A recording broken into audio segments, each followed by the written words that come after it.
মাধ্যমিকে 40টা পাস করেছে। বলেছে আমার ফেল করবে, ফেল করবে, ফেল করবে।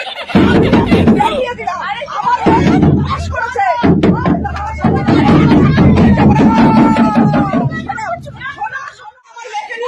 আমার মেয়ে পাস করেছে, আমার মেয়ে 40টা পাস করেছে, 3বার ফেল করে। বলছিলেন না বেশ বলেন বলেন বলেন 3বার পাস করেছে তো 3বার ফেল করে ভালো লাগাচ্ছে